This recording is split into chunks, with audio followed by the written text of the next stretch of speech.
Next chapter आ जाता है training and development का। तो इसमें ट्रेनिंग का मतलब और डेवलपमेंट का मतलब पहले भी थोड़ा सा मैंने आपको बताया था कि ट्रेनिंग क्या होती है, किसी एक पर्टिकुलर काम में एक्सपर्ट बनाना एम्प्लॉय को, ठीक है। और डेवलपमेंट क्या होती है कि सभी कामों में एक्सपर्ट हो जाना। डेवलपमेंट एक वाइडर टर्म है और ट्रेनिंग जो है वो पर्टिकुलर एक उसके ऊपर निर्भर करती है। जैसे एक स्कूल का यदि एग्जाम्पल लिया जाए तो उसमें जब टीचर अपने सब्जेक्ट को पढ़ाने में ट्रेन होना चाहता है तो वो क्या कहलाती है, ट्रेनिंग। और डेवलपमेंट का मतलब क्या होगा, जब वो प्रिंसिपल बने मान लो तो उसको हर फील्ड में एक्सपर्ट होना जरूरी होता है, तो वो क्या कहलाएगी, डेवलपमेंट, कि वो स्कूल का कोई भी कार्य कर सकता है। तो ट्रेनिंग एंड डेवलपमेंट का मेन थोड़ा सा ये आपका था।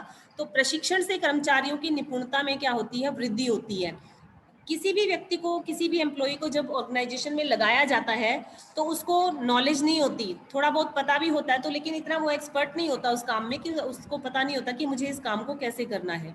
तो ट्रेनिंग जो होती है, ट्रेनिंग से उसको ये मतलब प्रैक्टिस कराई जाती है, उसको बताया जाता है कि आप कैसे इस कार्य को करेंगे और कितने टाइम में आप इस काम को कर सकते हैं बढ़िया तरीके से। तो जो कि एक महत्वपूर्ण संपत्ति है। यद्यपि यह संपत्ति कंपनी के विवरण पर नहीं दिखती, जो एम्प्लॉई हैं उनकी अगर वो एक्सपर्ट हो जाए, एफिशिएंट हो जाते हैं, तो ये हमारी एसेट ही कहलाएगी। लेकिन आपको पता है कि बैलेंस शीट में इसका कहीं भी जिक्र नहीं होता। एम्प्लॉई कितनी स्किल्स है उसके अंदर, कितना वो एक्सपर्ट है, कितना एफिशिएंट है, बैलेंस शीट में कहीं पर भी ये चीज़ दिखती नहीं है। लेकिन कंपनी की प्रोग्रेस पर इसका बहुत ज़्यादा प्रभाव पड़ता है, क्योंकि एम्प्लॉई अगर स्किलफुल होंगे, एफिशिएंट होंगे तो कंपनी प्रोग्रेस ही करेगी। तो ये एक एसेट है लेकिन बैलेंस शीट में नहीं दिखाई जाती और कंपनी के ऊपर इसकी प्रोग्रेस के ऊपर इसका प्रभाव पड़ता है। तो हमारा ये चैप्टर आज स्टार्ट हो जाएगा न्यू। तो स्टाफिंग प्रोसेस आपको पता है, कर्मचारियों की रिक्रूटमेंट की, फिर सिलेक्शन किया। रिक्रूटमेंट में बताया था कि मैक्सिमम एप्लीकेशंस मंगवा ली एम्प्लॉय से कि आप अप्लाई करें उसके अंदर, और फिर उन एप्लीकेशंस में से क्या किया, सिलेक्शन कर लिया, ठीक है। तो अब यहाँ पर बहुत सारे रिसोर्सेज होते हैं किसी भी ऑर्गेनाइजेशन में, जैसे कि कैपिटल होगी, मटेरियल हो गया, मशीन होगी, ठीक है, मैन पावर हो गई। तो ये सारे के सारे जो रिसोर्सेज है दो भागों में बढ़ जाते हैं, फिजिकल और ह्यूमन रिसोर्सेज। तो ह्यूमन रिसोर्सेज हमें पता है कि वो ज़्यादा बेस्ट है। फिजिकल रिसोर्सेज का उपयोग कौन करता है, ह्यूमन रिसोर्स।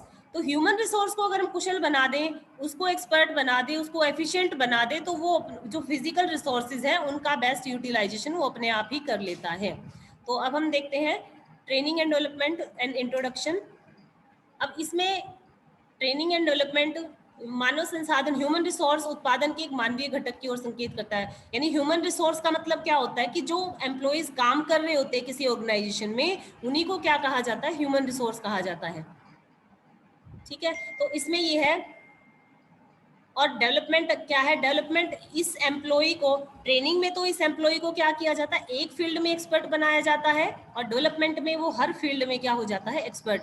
आप एम्प्लॉय को कोई भी काम दोगे तो वो सारे किसी भी काम को वो कर सकता है, तो वो क्या है, उसकी डेवलपमेंट। अब ये देखो, क्या सभी एम्प्लॉयज को सारे फील्ड में एक्सपर्ट होना जरूरी है या नहीं। तो आप ये देखें, जो एक मैनेजर लेवल, यानी जितने अपर लेवल पे आप जाते जाओगे, लोअर लेवल से जब हम अपर लेवल की तरफ जाते हैं तो वहां पर मैनेजर काम करते हैं हर एक लेवल पर, आप जानते हैं। तो उसका जो काम है वो हर एक पर्सन को सेटिस्फाई करना और उनसे एफिशिएंटली काम लेना है। तो उस मैनेजर को क्या होना चाहिए, अपने काम में एक्सपर्ट होना चाहिए और हर फील्ड में एक्सपर्ट होना चाहिए। और एक मशीन पर जो एम्प्लॉय काम कर रहा है तो उसको मैनेजमेंट के डिसीजन थोड़े ही लेने हैं उसको, तो उसके लिए क्या जरूरी है, केवल उसको मशीन पर अच्छे से काम करना आना चाहिए। तो जितना लोअर लेवल होगा उतना ही उसको लोअर लेवल पे ट्रेनिंग की ज्यादा जरूरत होती है, और जो अपर लेवल है वहां पर जो मैनेजर होते हैं उनके लिए डेवलपमेंट की ज्यादा जरूरत होती है, क्योंकि मैनेजर को डिसीजन लेने होते हैं काफी सारे। तो वो डिसीजन लेते टाइम उसको हर फील्ड की नॉलेज होनी चाहिए, उसकी डेवलपमेंट की जानी चाहिए। अब मीनिंग ऑफ ट्रेनिंग क्या है, प्रशिक्षण वह प्रक्रिया है जिसके द्वारा कर्मचारियों में किसी विशेष कार्य को कुशलता पूर्वक संपन्न करने हेतु उनके ज्ञान और निपुणता में वृद्धि का प्रयास किया जाता है। जैसे हमने पहले अभी डिस्कस किया था कि एम्प्लॉय को पता नहीं है कि उसको कार्य को कैसे करना है, और मान लीजिए पता भी है, थोड़ा बहुत नॉलेज है उसको, तो इतनी कुशलता से नहीं कर पाएगा। जब आप उसको बता देंगे ना कि आपको ऐसे करना है, तब वो उस काम को बहुत अच्छे से कुशलता पूर्वक संपन्न कर सकता है। तो इसके ज्ञान और निपुणता में क्या की जाती है, वृद्धि की जाती है ट्रेनिंग से। अब आपको दी हुई है डेफिनेशन, तो डेफिनेशन आप कर लेंगे इसमें से जितनी आप कर सकते हैं। उसके बाद नेक्स्ट आ जाता है कैरेक्टरिस्टिक्स ऑफ ट्रेनिंग, प्रशिक्षण की विशेषताएं। सबसे पहला, expenses on training is investment and not the wastage. आप ये देखें, जब एम्प्लॉयज को ट्रेनिंग दी जा रही है तो कुछ खर्चा भी आएगा, तो वो जो खर्चा किया जा रहा है वो एक्चुअल में एक्सपेंसेस नहीं है, वो क्या है, इन्वेस्टमेंट है। इन्वेस्टमेंट क्या होती है, जो पैसा आज लगा दे उस पर आपको आने वाले टाइम में उस पर मतलब बेनिफिट मिलता है। तो आज जो एम्प्लॉयज की ट्रेनिंग पर खर्चा किया जा रहा है तो वो एम्प्लॉयज एफिशिएंट हो जाएंगे ट्रेनिंग देने के बाद, तो भविष्य में वो प्रोडक्शन ज़्यादा करेंगे जिससे हमारी सेल ज़्यादा होगी, हमारे प्रॉफिट्स बढ़ जाएंगे। तो ये क्या है, इन्वेस्टमेंट है, एक्सपेंसेस नहीं है। Relates to a special job, जो ट्रेनिंग है अभी बताया था आपको कि पर्टिकुलर काम में एक्सपर्ट बनाया जाता है, तो इसका संबंध किसके साथ होता है, एक स्पेशल विशेष कार्य के साथ इसका संबंध होता है।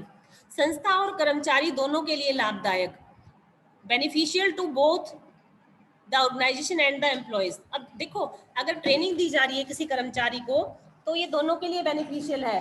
कर्मचारी के लिए क्यों बेनिफिशियल है, उसको काम करना आ जाएगा बढ़िया तरीके से और अपना काम बढ़िया करेगा तो आगे प्रमोशन के चांसेस होंगे उसके लिए। और जो ओनर है उसके लिए कैसे ये बेनिफिशियल है, उसको किसी भी ओनर को, किसी भी कंपनी के मालिक को क्या चाहिए कि मुझे मेरा प्रोडक्शन ज़्यादा हो, सेल ज़्यादा हो, जिससे मेरी जो प्रॉफिट्स हैं वो बढ़े।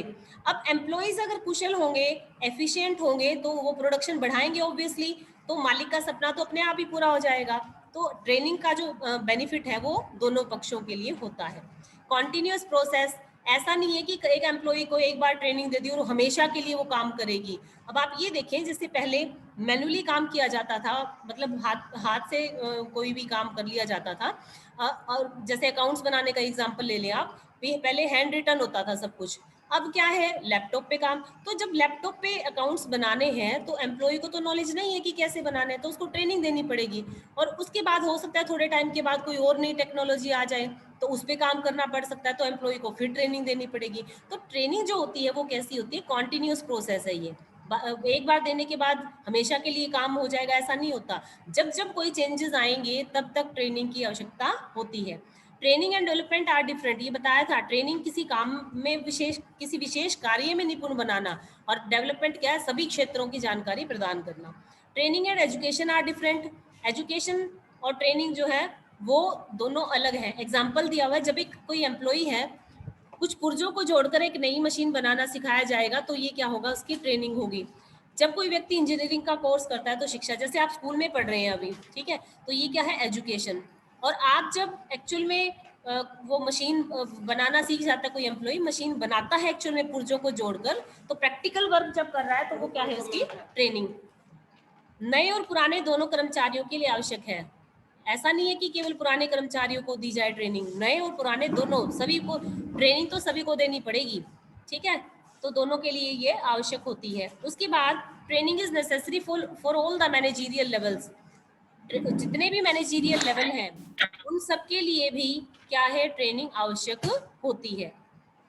तो जितने भी ये नाम दे रखे हैं आपको कि टॉप लेवल पे और सुपरवाइजरी जो स्टाफ है उनको किस चीज़ की ट्रेनिंग दी जाती है, बजट को बनाने की, प्रोडक्शन की लिस्ट कैसे तैयार करेंगे, परचेज कैसे करना है, रिकॉर्ड कैसे मेंटेन करना है, इसकी ट्रेनिंग दी जाएगी। किसको, सुपरवाइजरी स्टाफ को।